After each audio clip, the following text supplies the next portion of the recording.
bonjour, bonsoir. Partout dans le monde. Na pesi mbote na nga na bino nyonso boza na RDC Europe. Donc wana toza na site na biso à www.afrique-europe.net. Donc je salue mon caméraman Marcelo Dablo. Donc naza na invité na nga spécial bino tout boyebiye bamsupe bayebiye tene tibano babota masika bayebiye ti. Donc bato pe bayebiye bazali. Donc nga na yebiye. Ye moko ko se présenter sur les chansons Kaza Nani. Bonjour Papa Mouya. Bonjour, représentant déjà Obi Mouya. C'est un beau Papa Mouya. Ouais, parce qu'il y a yebi. Na ba yebinga te, pe ba yebinga, pe ba se retrouver une fois de plus comme on a Guy Kabea avec pseudonyme comme il y a personnage dans jouer mingi na théâtre pe na ba série Mouya. Ah OK, merci Papa Mouya. Donc OK ko expliquer ba fan tout balingaka yo en Europe, en Afrique. Donc tout balingaka ba fan na yo ko expliquer bango Papa Mouya zanani, Papa Mouya uta wapi. Donc source na yo obanda wapi. Effectivement, ils aura un peu difficile à Milo Belaye Moko ou se présenter en dehors ya Combo na ba certains faits liés na personne na yo année de naissance ba botio ba parents. Mais bon, ils ont exercice auto c'est la moyen photo tout ça là. Kikabea nazali mon maman Bernadette Mousswamba na feu papa Grégoire Kabea na botami na Kinshasa na mwana Yolo na Dallas na pesi bana Yolo nyonso mbote mutualité association bana Yolo ya Hollande ya Paris ya Bruxelles États-Unis Canada bana nyonso Yolo na pesi bango mbote.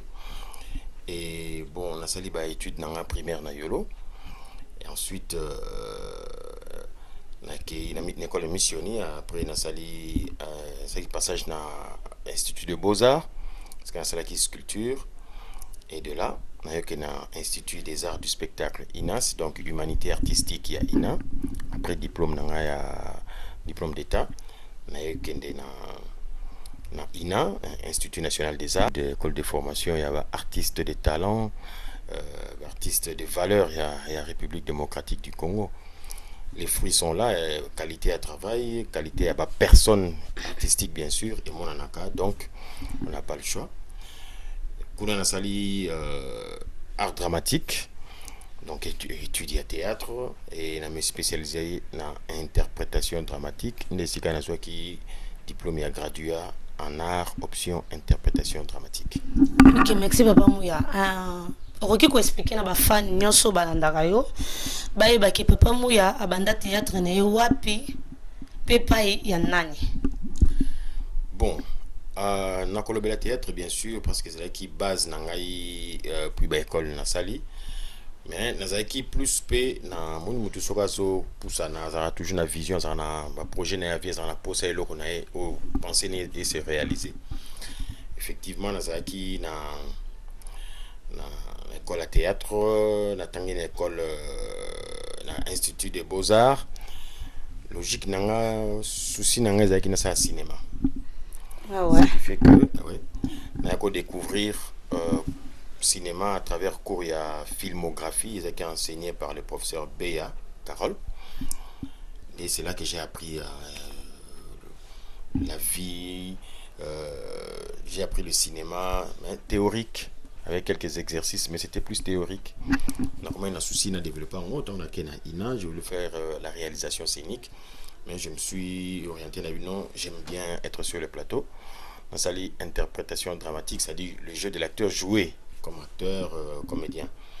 Et après, sur scène bien sûr, et après la classe, on a un théâtre classique. D'abord, on a un groupe comme Hercule, dans les héritiers de la culture, Lemba, avec Jean-Claude Loukeba, qui metteur en scène. Après, Reine Moukinissa, toujours là. On a fait vraiment des tournées, on a joué. À côté d'un domaine, il y a événements culturels, tout ça. Kermesse, c'était l'une des plus grandes, parmi les premières aussi, de notre époque, bien sûr. Kermesse Hercule Nalemba. l'école Saint-Théo. Et après, il y a eu le théâtre classique avec les marabouts théâtre, avec Nzaïvan Moussala. Tout ça, on va tourner, on a joué, on a défendu vraiment le travail. De là, on a commencé à contacter tous les gens en relation avec Elombe, na Bodo, tout ça, na Bodo, na Elombe. Les raisons d'un groupe Salongo, même, mais je n'ai pas été retenu. Et tant que Elombe, ça le groupe Simba, j'ai été approché par Mindondo. Bon, voilà, groupe Simba s'est créé, il faut tout ça le logo. Après, Moria Chitengesana, groupe Salongo et Panzani. De là, c'est parti. Donc, le groupe Simba a évolué. Le groupe Simba pendant pendant près de 10 ans. Le groupe Simba. Et jusqu'à aujourd'hui, on a un groupe Simba. Donc, nous sommes acteurs du groupe Simba, mais en déplacement. Et après, on a, comme nous avons souhaité, on a toujours au cinéma. Nous avons obtenir bourse et à Centro Orientamento Educativo de l'ONG italienne. Nous avons travaillé dans Bango. Nous avons fait l'école de cinéma au Cameroun. Nous avons Balmayo, de là, nous avons sali pour le premier film. Droit de l'enfant, un mythe. Nous avons filmé à Milan, dans le festival du cinéma africain à Milan. Nous avons remporté le 3e prix. On se doit comprendre bien, au tournant partout. Donc, à part Pailombe, on les cas partout. C'était pas mon fort. Alors, il y a les cas non, je ne me souviens pas avoir fait des Nzonzing. C'était pas mon fort. Je pensais que, d'abord, dans Simba à l'époque, on pensait qu'il faut solidifier le groupe dans son esprit et dans son travail. Donc, Bouzawana, on vous voit tous, vous travaillez dans la logique, il y a groupe. Et tant que vous tournez, quand on voit Sila, on voit Maya, on voit Pechanga, on voit Loulé, Nteka, on voit Elombe, donc on voit à l'époque aussi Bodoté dans Simba, Nyota, tout ça, Meta, donc sentez voir que dans Bamoni, tout le monde. Tu vois, et logique, c'est comme un groupe et que Nzela Moko, quand on voit une personne, c'est-à-dire A, on voit directement Z. Et à un moment donné, tant on a que Cameroun bah étude, on a que comme un moment où je dois bouger, je dois aller à gauche, à droite. J'étais tout le temps entre deux avions. Et après, on a pris Nazwaki, on m'a approché par Thierry Michel. Donc, papa, après Cameroun, on est à Poto, c'est ça quoi? Non. Après Cameroun, nous avons Kinshasa filmé qui n'a pas été en Moko, et j'ai pris Ngazalité. En réalité, on a. C'était à l'époque, écoute, on a à peine à mort, il y a un grand joueur, une star, il y a football, il a fait un accident, Jason Mayele. Alors, l'ambassade des Israéliens approchait un bateau qui faisait un peu de bruit pour que les parents n'aillent pas voyager, ils allaient au Calais, écoute, on a la même période. Mais après Cameroun, je vais dire, les Israéliens, tour du Zaïre, le tour du Congo. Donc, il y a un tournage à film. Congo River, il y a Thierry Michel. J'ai eu le privilège, il y a aussi vraiment le tour du Congo, na Kenda, na Congo, partout, je dirais presque partout. À certains endroits, peut-être en aéroport ou bien à cité, mais dans les restes, vous avez qui na Libanda, ou qui na Kati, ou qui na forêt équatorienne, on tourne avec et les animaux, et la vie du village, de la forêt. Vous êtes sur le fleuve, si les gens regardent Congo River, il y a Thierry Michel, il y a un bateau qui va de Kisangani, Kinshasa. Village flottant, 4 barges et leurs bateaux pousseurs partent à l'assaut de la partie basse du fleuve. 1700 km navigables jusqu'au prochain rapide. Ont-elles vraiment le choix, ces familles qui s'installent vaille que vaille sur les barges? Le fleuve est la seule voie possible pour traverser le pays depuis que la forêt a repris ses droits sur les routes et le chemin de fer.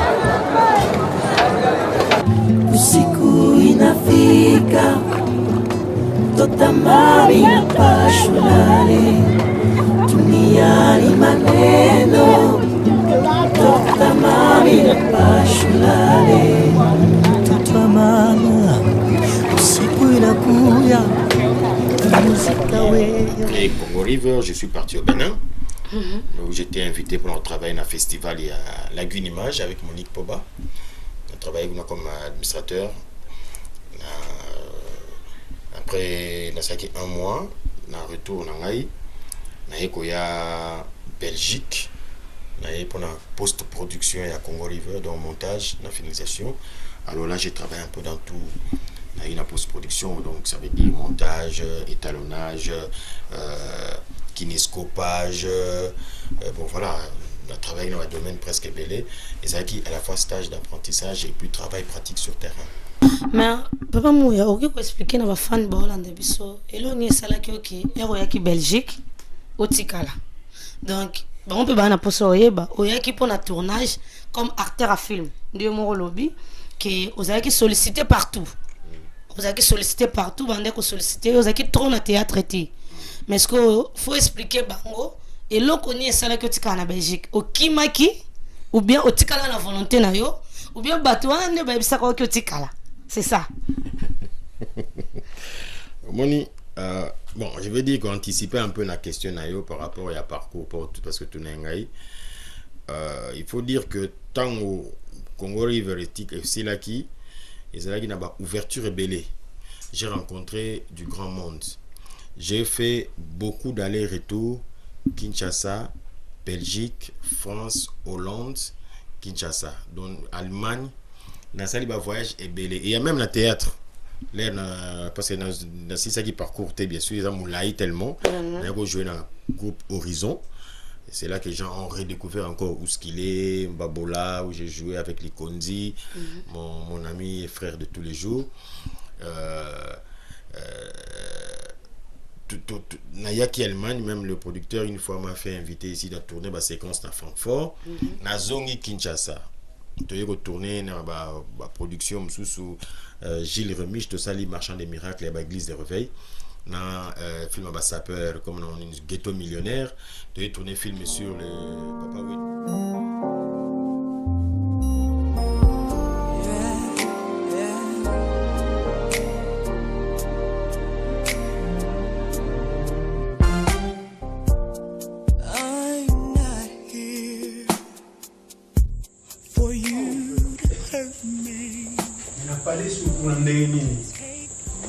Bakura bakati.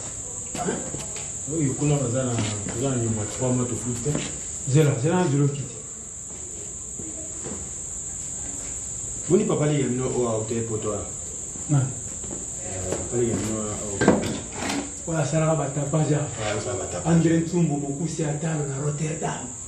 Père allez ya prêtre. Combien mon frère? Akinda. Asa zonga déjà. À 2 semaines de mot. Tanga limere réalité. Yo tangate déjà la bande qui 12h à 17h. Oui, examen ça. T'es fonctionnel. Là profiter un bon monde d'abord. Mon frère, il faut qu'il soit parent quand même.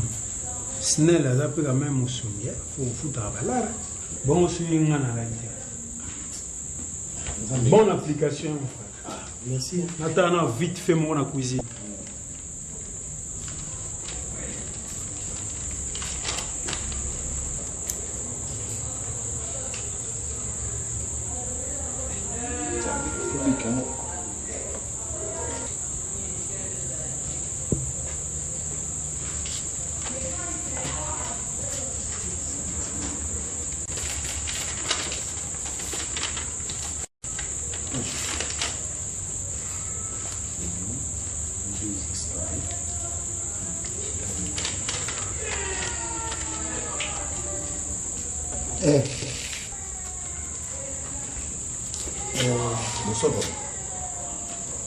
Nazana tena mbote na yo nasengi yo mbote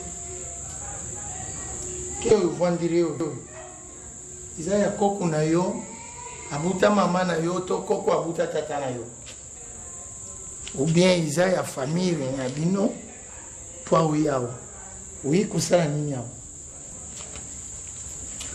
nazotanga papa uyi kutanga ipa koko na yo asalaka omoni awa iza tatas UNICEF ou bien Monique pour ouya isika oyo bumoni na pour buya kusenga biloko bulenge ba emission na salsa kabato ba emission nga na salsa kabato kwa calcio tuvandi lukula tukangami calcio na mwanda kuna bino wana na ngai tukangami toza balabala moko bomoni tokumi baninga osengi nini yo sarde naluba biloko ya buyu kubanda na ndako na bango biloko oyo ikotaka wa te awa eza lopango ya moniki te bakati bango courant basali soki tromo bafutaka mbongo te namonaki azoleka na balabala esika kotangisa te wana yaki isali oyo isengo bato oyo bayibi baza kofuta courant te baza kofuta mai te bakompani wana esalaka mosala wana batravailleur bakomi kokenda assainissement manque d'argent mpo babiloko oyo eza kofuta te mpo na yo osepeli nango oyo ebite moya mona papaki naza na ntina ya koyiba yango naza na ntina koyiba biloko oyo tala baoyo kuna makelele chaque jour butu nyonso baza bangu bakangami na biso biloko nyonso eza nzinga na lupangu na ngai soko eza na ntina te il faut ilungwa bango fo porter bango plainte papa moyo répondre na question na nga te okimaki botikalaki Anabi omoni s'il fallait kokima parce que je préfère la répondre alors na question na yo. Ouais. S'il fallait okima na nga okima depuis 2004 autant na yepoto. Ah ouais, donc batikaki wa. Na c'était nazaki na ye na zongi. Nazalaki na société na Kinshasa comme na KMG Production. Deuxième société na nga ozaki de base comme na zalaki Kabola Film. Donc otiki société avec tout ce que tu pouvais utiliser na équipe na nga na eka ofana na poto. Na poto na bana na volonté na ngata. Ovana volonté na. Na bana volonté ya batu balinga ete na bana na Kinshasa. Batu balinga ete vana Kinshasa ya mutu te. Ils ont un sous-secrétaire internet et bon bah quand les gens tapent mon nom Guy Kabea Mouya, ils ont toute l'histoire. Mais na lobi bien que Kinshasa ya mutu te. Bon, ceux qui ont qui mututé, franchement, on a dérangé Batouté, n'a pas Moussa n'a dérangé Batouté, Moussa n'a dérangé pour vous remplacer. Donc vous êtes congolais alors. Nazali congolais né au Kasaï, fils de Kabea Mouya, Grégoire, Marcel et de Moussambamba la Bernadette, marié à une congolaise qui s'appelle Mami Louzaya Diobabeki, frère de Jean-Paul Kabea Boss et de Cosette Kabea Bilonda, sans compter ceux qui sont dessus, ceux qui sont derrière. Donc, Congolais né et grandi à Yolo sur rue Ngamvu, la numéro 27, c'est Yolo Nord. Mais la source tellement claire que même Baza, la TV, il faut que clair. Premier à l'université, à Yolo, na missioni. EP2 et je crois 4 ou 6 je sais plus n'entend une à fil de fer école Mokodo. Mais papa moi il y a façon de parler comme si que ça combattant. Non combattant non. Non bandé on le là parce que non on a ça pour expliquer parce que poser une question nous répondrons franchement à la question posée. C'est Nabi même son ami na bomba. Mambo pourquoi j'ai quitté Kinshasa mais l'internet est là. Au moment départ dans Kinshasa Monique. Donc okenda su Kinshasa te. Navana na Belgique. Mais okenda raté. Navana na Belgique. Okenda raté. So na quitté na Kinshasa, vous préparez peut-être cercueil, c'est fini la koufi. Ah donc yo za droit ke Kinshasa te. Naza interdit de ces. Donc on comprend que ba fan na biso ba Hollande ke ba mun ke papa mu yazani combattant moi qui te Kinshasa ezate. C'est trop fort pour dire comme nous surtout aux en souci à pays dans les combattants. Mais si le combattant ça dépend de la logique ni nous la combattant. Ça dépend de la nature ni nous la combattant. Moi je suis parti du Congo non pas parce que je combattais le régime. Moi je suis parti du Congo parce que mon travail et mon entourage avaient dérangé le régime sur base de l'image de travail tout ça là qui. Congo River tant au Saliango tout mon azabé expliqué tout remonter fleuve Congo tout le Banda embouchure. Hein? Ti na source ya fleuve Congo. Vous imaginez la dimension mboka na pesa nango batu mingi kutu bayebite source za la wapi. Omona. Na kenda ti place bazo ko exploiter uranium mine fermée, il y a uranium omona ba travailler kuna ba danger nyoso na ba radiation sur des sala. On a filmé ndenge ba camion bimaka ekei na par Kasumbalesa ba sorti illégal, il y a minéré Nabiso. On a filmé l'utilisation de Gécamine aujourd'hui, na chute de Gécamine. Tout ça c'est dans les images, c'est pas moi qui ai créé. Nous on a filmé, on a fait le travail. On a été filmé dans des forêts congolaises où ozomona bateau bakabolanga elamba yo longoli elamba otikeli papa papa akena nuko abima libanda tant yo ozonga ozuli papa donc on a filmé ça donc dans le siècle ni sur le 21e siècle pour imaginer que dans un pays dans le pays na Congo le Tchabiso qu'il y a encore des situations comme ça. Donc on a filmé l'exploitation illégale, il y a bois, il y a forêt, il y a maï nabiso, on a filmé tout ça. Et ces films-là a dérangé effectivement. Au moins, il y a film, film effectivement, film de cela qui mais on a la salle film na caillou. Sur bon occasion de diffuser dans cela caillou, j'ai montré comment les gens vivaient dans la misère. Film on a un festival international des films francophones de Namur. Au sortir de la projection, j'ai une prise de bec avec une des ministres, lui, au besoin de image négative du Congo. Tout d'abord, ça a une logique, façon européenne, battement du cœur, et ça n'est pas un artiste engagé, mais je relate la réalité. Seulement que le réalisateur à film Congo River, c'est lui le patron du tournage, c'est lui le patron, le propriétaire du film, il n'a jamais été inquiété. Et à quelques exceptions près, à certaines choses, Batika est tranquille. Mais là, ici, il y a comme qui mbila ala na Kinshasa. Maintenant, c'est comme il y a un téléphone, SMS, on va te faire la peau. Je sais pas si on va. Bon, exactement l'histoire, on dit il y a 6 ans en plus. Hein. Donc, c'est une émission dans TV5, en France, dans RTBF. Jeune Afrique et Komaki, journal il y a RTBF Colette Brackman à Komaki, et après il y a eu aussi Euronews, Corriere de la Sierra à Italie, donc moi c'était une histoire quand même dérangeante. Et na Kinshasa tu ne pouvais plus rester à la maison, balando boye, babimso boye, okimambango boye. Tout le monde est en danger. Et puis, nous avons dit au travail là,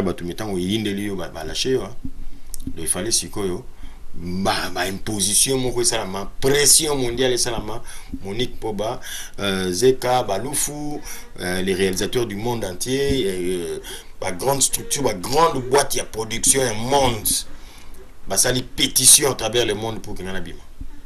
Pour que la chaîne aille, tranquille. Papa, il y a une question parmi les tout autour, on bien les canards, parmi les tout, on dit manan. Au moins, question les question mon piège. Les question piège.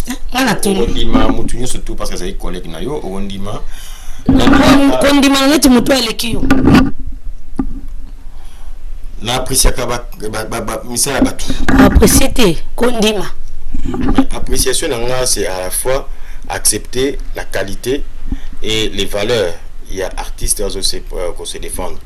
Il faut autant là d'abord un artiste tout temps en classe génération dans la classe pour tous ici, je crois que c'est ça la question. Bana est actif. Parce que as activité qu'on dit au juger sur base de quoi? Ah c'est ça. Au moins. Donc, on est très actif, le loyo, qu'on ne se cache pas. Bordeaux Azali très très actif, Rock Bordeaux est très actif. Elbas Azali très actif, a tourné même dans un film Belé. À l'époque, c'était Mabi qui jouait aussi, qui faisait danse, même comme ça la ballet en Allemagne. Quand je regarde encore, je crois, dans la génération, il y en a plus beaucoup qui sont vraiment sur terrain, quoi. Il y en a plus beaucoup qui sont sur terrain.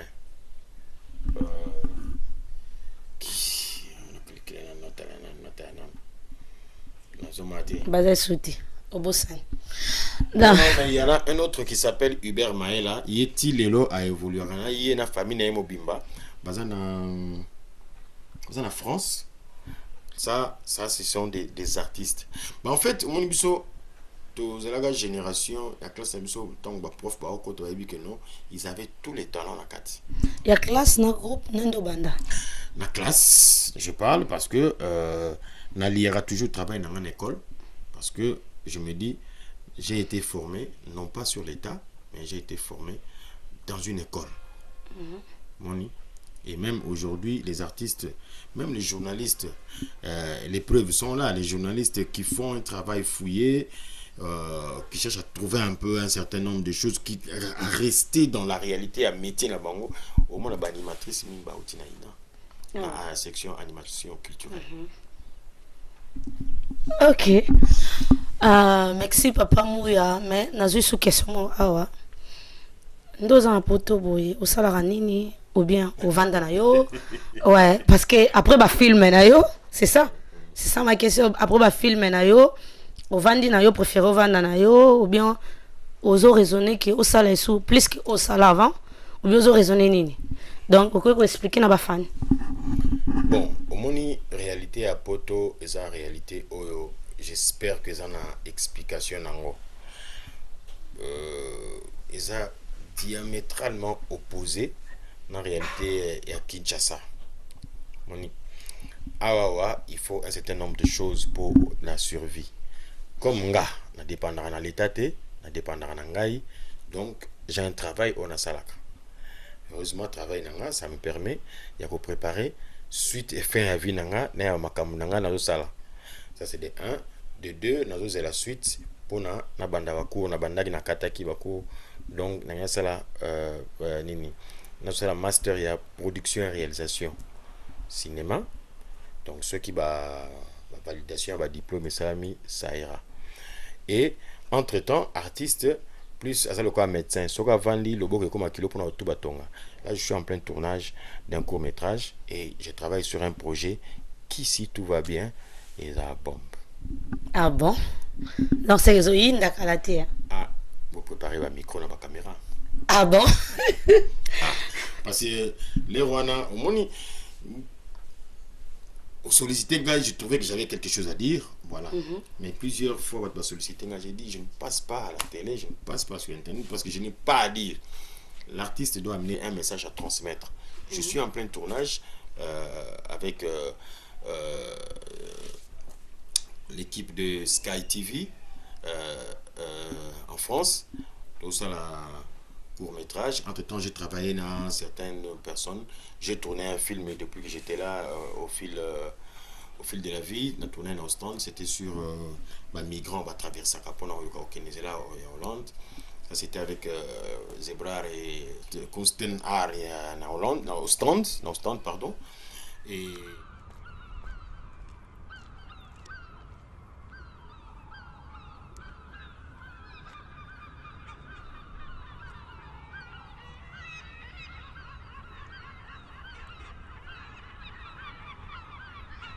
It must be a king or something like that, but not too clear for us. Non, j'ai une idée. Ça remonte à trop loin dans mes cours à l'école, donc je ne saurais plus dire exactement. Oh la honte. Ja, ik heb dat wel geleerd, maar dat is al lang geleden. Ouais, enfin, c'est un ancien roi de Belgique, mais à part ça, qu'est-ce qu'il a fait réellement? Is dat Congo? Peut-être, mais c'est pas un roi qu'on étudie beaucoup à l'école. En tout cas, en Wallonie, on l'a pas beaucoup vu dans nos cours. Donc, enfin, je sais pas pour toi. Moi, ça remonte à tellement plus loin que non. Het was in Congo, ja. In Congo heeft hij, ja, ik kan het alleen op de cruwe manier zeggen, omdat ik niks meer weet. Ja, hij heeft een beetje de oorspronkelijke mensen die daar leefden uitgebuit voor onze rijkdom. Eigenlijk vind ik het toch. En waardoor dat daar nu soms problemen zijn en zo. En ja, maar ja, jij bent van Congo. Nee, mijn mama, ik ben van België, ik weet daar niets van. Ah ja, oké, ja. Dat interesseert mij in feite niet zoveel hoor, maar ja, ik weet niet, ja. Het is verleden, hè. Het is gebeurd. Ja, het is gebeurd, ja. Si l'Europe fonctionne aujourd'hui, c'est parce que l'Afrique existe. Pour le reste, l'homme a toujours un projet. Espérons que ça va aller. On est en train de discuter sur un projet avec Cédric Tabala, qui est en tournage avec Likondi aussi, dans un très bon film. Donc ça bouge quand même, tant soit petit. Ok, merci na bandeko tout bauti kolanda biso wana comme na suka émission na biso. Donc papa Mouya sokoza au monde de la fin, on expliquer na bandeko tout baolanda yo partout dans le monde. Na pesi na Bambo Tete na Joslembo, Batumba na France, c'est le prince des habillements. Na Philemon Batumba na Suisse, la première dame de ma vie, Mami Luzaya de Babeki, et accompagné à 23 ans à vie, 11 ans à mariage, c'est pas peu. Tout ça, c'est mingité. Évidemment, on a pu s'imboter na filleule nangai Eliron Milan Makombo. C'est mon petit bandit, nous avons tous les jours, grand prêtre nangaïona. Évidemment aussi naba nangam balé défi na divin TK. Na pesi caméraman na yombote. Na pesi ba fan nyon surtout balinga ngambote. Na continue. Continue. Nanza ko tuna kisa mabangati. Tiens. Na orienté au Mabango ne ke belé, mais continue. Ayib sanga kaka na yebite. Non, continue. À mon plus que frère et ami Rock Bokabela Mouibeke Bodo aye kota biso tozanaye. À mon meilleur ami et plus que frère Bob Likondi. Lui, c'est mon conseiller privé, Serge Makombo, Floyd Ngoma, Madawa Chanel, Gani Kinamvouidi. Merci Papa Mouya. Donc, bino bande konya so bouti kolanda biso. Donc, merci beaucoup. Bouti komona Papa Mouya à lobi wazaki nango posa. Aza en plein tournage. Oh, aza pour ça quand un tournage. Aluki Papa Mouya. Donc c'est ça. Donc on a pesi mbote nanga na Anel Cabana d'Or. On a Laura Mpala la tigresse quoi. On a pesi mbote nanga na mon bébé Paris. Na mon bébé Braston. Donc na pesi mbote nanga na ma mère chérie Faustine Nombombe, mon frère Moïse Mayembe, mon frère Hervé Moudir Anjo Messier. Donc on a pesi mbote nangai na mon caméraman Marcelo Dablo. Donc on a pesi mbote nanga na Judith Boloko. Donc on a pesi mbote nanga na Tchuke Wabi mongo mobala zakeleng. Pesi mbote nanga na donc baleke belé donc on a pesi mbote nanga na ma sœur chérie na katiote au boy na pesa mbote na Gani kinamvidi pesa mbote mama nangai abotelinga mwana Gani kinavidi Stéphanie Munyampeta Boss Kabea na bébé na biso Guy Kabea Guy Samuel Kabea Mouya Patrice ne bazana ba mbote belé na pesi mbote ngai na donc batu baleke belé ma sœur chérie Magali Mupala donc Maggie Mupala la balançoire donc na pesi mbote nanga na Judith Boloko Venus Boloko Bijou Boloko date Megan donc Boloko wana babi Megan wana sapeur à famille quoi iratakate na pesi mbote nanga na bato tout balandaka ngai donc Pignol Maïkese babi 3 fois para belge donc papa na Aïcha Keriel Kelicia donc na pesi bambote nanga na bino tout bato bolinganga na pesi mbote nanga na Labrine Mutandiskil na pesi mbote na tellement posé belé donc na pesi mbote nanga na Lydie Matondo donc bon donc ça bon leke belé donc bonne vacances na yo na Kin Place Ozali donc na pesi mbote nanga na Rita Kimwanga donc boleki tellement belé donc oza Lorette Mpala la tigresse ya iratakate donc Lorette Mpala la tigresse mulunge tokutani balasima bye.